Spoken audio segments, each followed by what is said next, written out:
Frequency Podcast Network. Stories that matter, podcasts that resonate.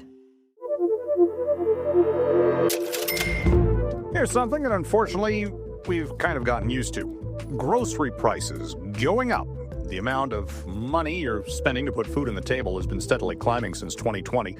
And for 2026, your grocery bills are going to get even more expensive. That is the difficult news to hear, considering the challenges faced by Canadian families already to put food on the table. The annual food price report by Dalhousie University is predicting the average family of four will see their full year spend go up another 4%, topping $17,000. Wasn't there all sorts of talk about bringing grocery prices down with more competition or expanding market access or even couponing for consumers?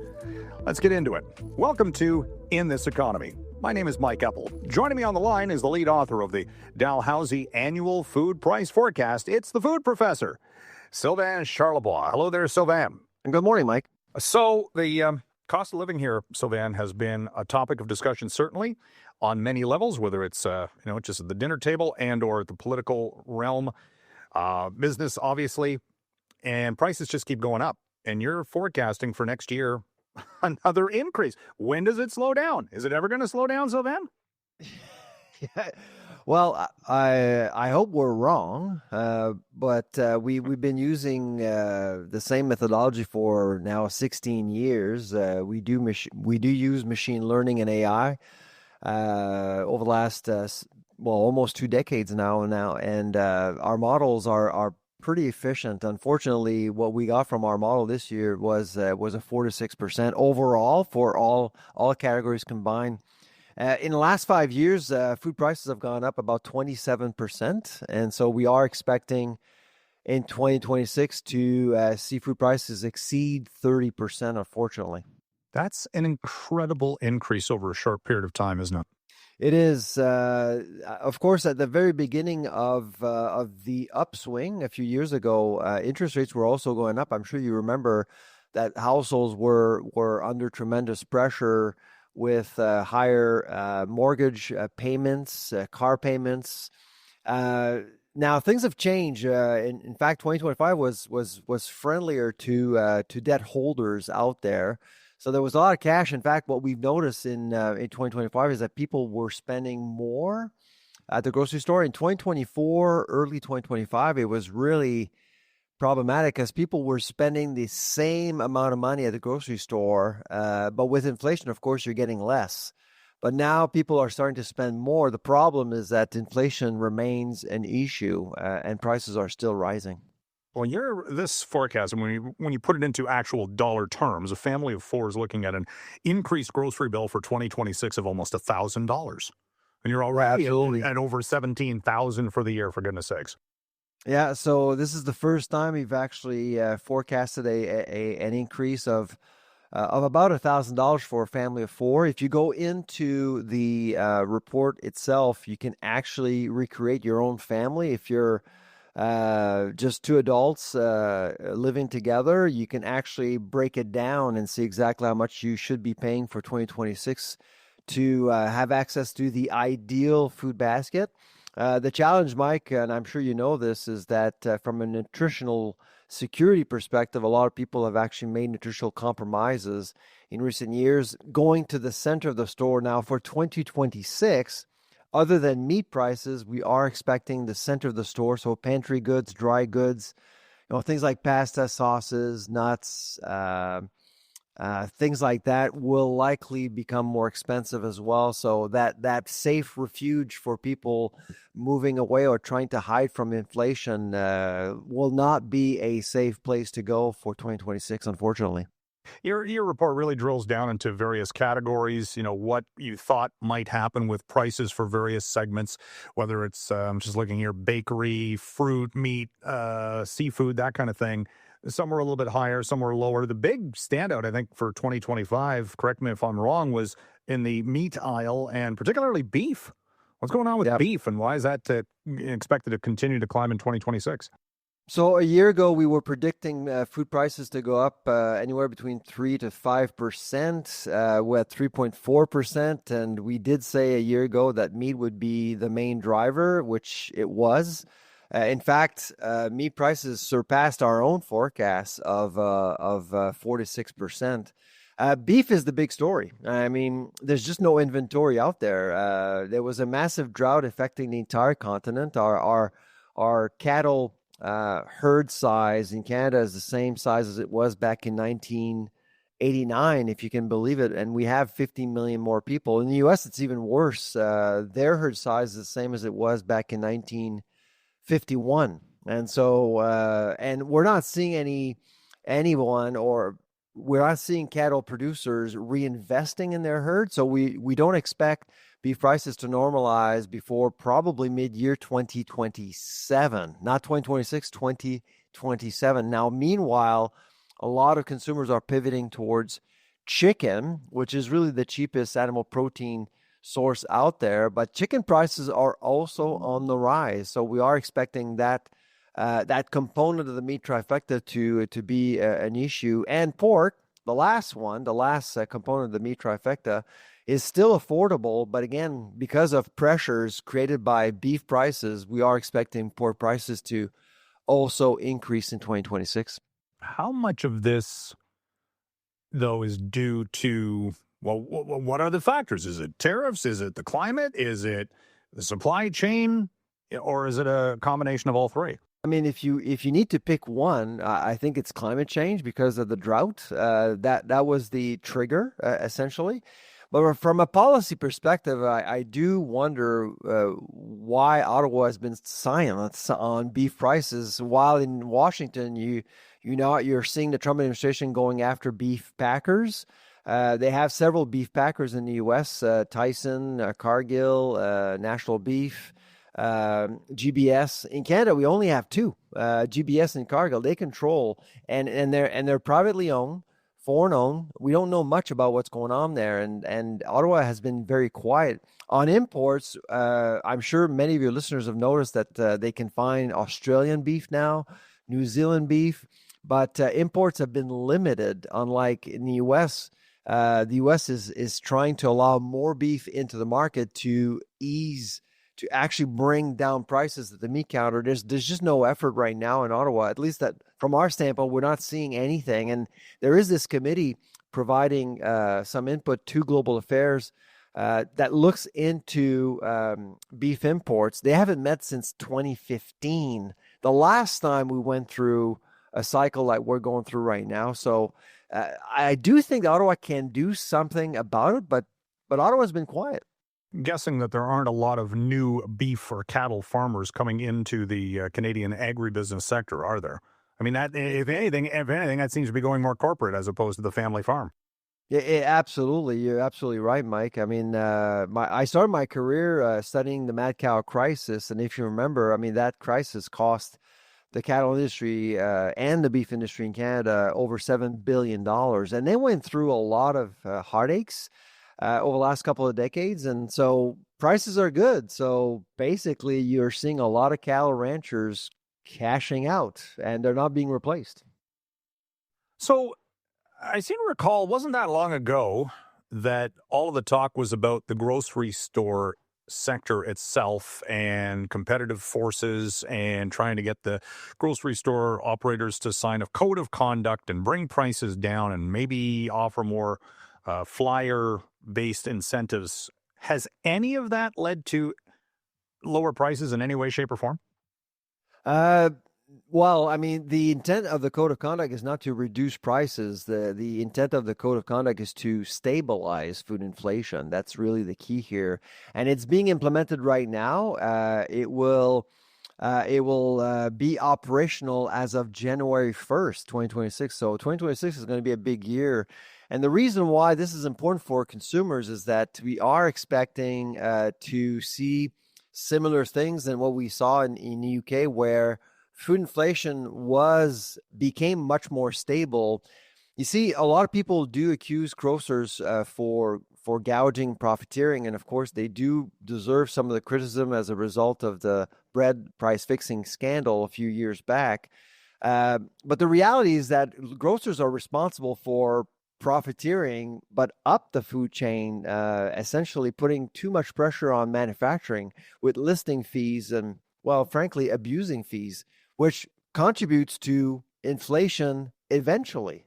And so this is why I think the code of conduct will be critical to discipline the supply chain and not allowing grocers to implement abusive listing fees and penalty fees that eventually we all pay for.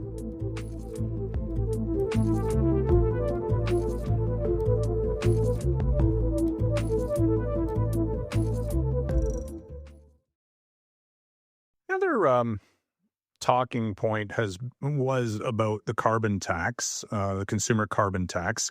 That's been eliminated, and there was some discussion: does that lower transportation costs, or is that the industrial carbon price?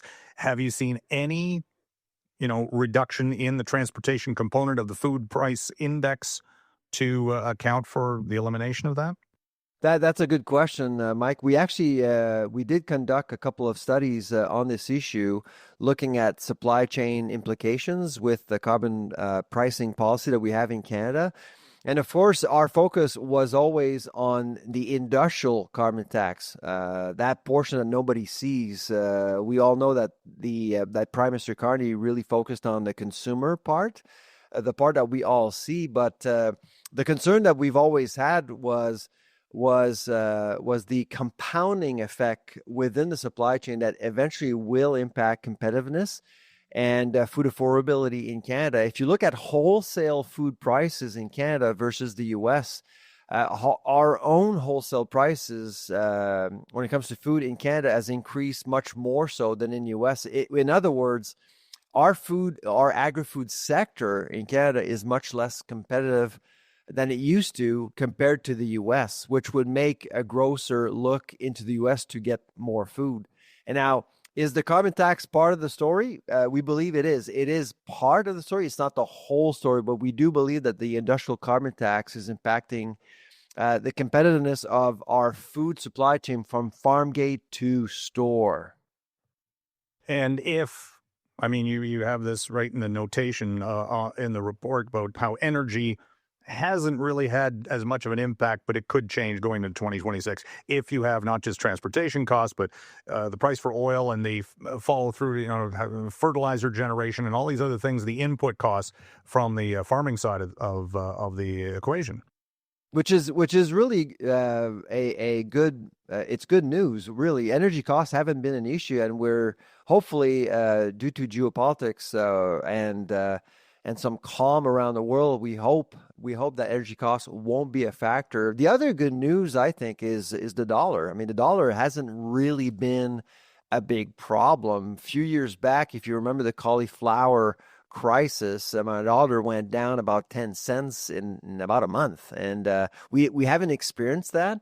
In fact, in 2025, if you look at our report, for 2025, both fruits and vegetables, the inflation rate was in the negative for both fruits and vegetables. So this Buy Canadian movement, pushing American products away from the Canadian market, and that's basically what we saw, didn't make the produce section more expensive. I thought a few months ago that forcing grocers to go into Egypt, Peru, South Africa, Mexico to get produce was going to get more expensive for Canadians, but it didn't. So the Buy Canadian or anti-American sentiment that we saw at the grocery store really didn't impact food affordability, at least in the produce section. Do you think that shoppers under this circumstance we all have habits as consumers, but something I've found myself doing, you get the flyers and you go, oh, prices are lower over at this store and they're lower, something else is over at this store. Do you think people are going to go more, instead of going to one specific location for their groceries, maybe shopping around a little bit more than we used to? Or maybe that's already happening. It's already happening, really. That's the fruit of higher food prices. Before COVID, our lab estimated that the average Canadian was actually visiting a grocery store about 5.3 times a month. So a little over one time a week. Now it's over 7.5 a month. So it means that basically the average portfolio of stores for Canadians have actually increased, and I suspect that for most Canadians they would have a regular grocery store, a discount store, and a specialty store as well, because more and more Canadians are actually realizing that independent grocers do have good deals. So small doesn't necessarily mean more expensive, because we've seen success stories all over the country of small independent grocers, and they're doing very well despite the fact that prices are higher. Do you expect an expansion of any? Like, are we going to see more grocers come into the sector next year? They've been talking, again, about the competitive issues and getting more. Does a foreign player? That's always been a discussion about a foreign entity coming into the Canadian grocery marketplace. Does that actually happen? I don't think it's necessary, to be honest. And Canada is a complicated place to do business in because of how big our country is, and distribution costs are really high. However, we have seen expansions here and there, but the one metric that we're watching is Costco. I mean, Costco is a wholesaler, not necessarily a retailer, but a wholesaler. And typically, Costco would open one store every, say, 5 years. That they were at 105 stores forever in Canada. Now they're over 110, and they're basically opening a store a year now, which is a lot. So it means that Costco is recognizing that there are some opportunities out there, and that certainly is helping Canadians, because as soon as a Costco opens in one area, you're seeing that Costco effect of basically pushing prices and food prices lower, because Costco, compared to 20 years ago, is a much more effective grocer, at least compared to 20 years ago. 20 years ago, Costco was not a player, but now Costco sells, I believe, anywhere between 12 to 15% of all the food that we sell retail in Canada. So that's pretty substantial. That's if, though, you live in a or close to a large urban center, though. It's got to be incredibly difficult, for pricing. I mean, this, again, your forecast is all about averages and such, but when you're looking at a small community with one grocery store, remote locations, all these things also have to make it much more expensive for certain pockets of the Canadian consumer. If in fact you're not living, for example, in the GTA or near Calgary or Vancouver or that. That's very true, and I think that the one issue that needs to be resolved by the Competition Bureau and governments, and I do say governments, so municipal, provincial, and federal, are property controls. So for urban centers, I actually think we're in better shape. There's more competition, as you just mentioned, with Costco and everything else. But for rural Canada out there, it's still a struggle.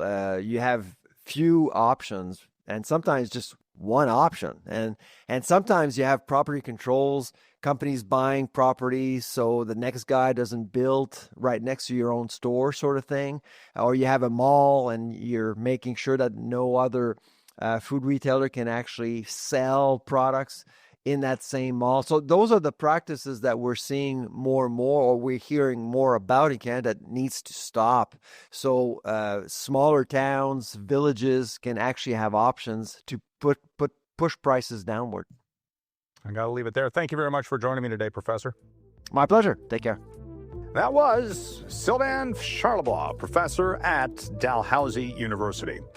My name is Mike Eppel. You've been listening to In This Economy. Hope you liked this episode. Please share with your friends and post online. You can send us feedback. My address is mike.eppel@rci.rogers.com. Or on social, I'm at Eppman, EPPMAN. Thanks for listening.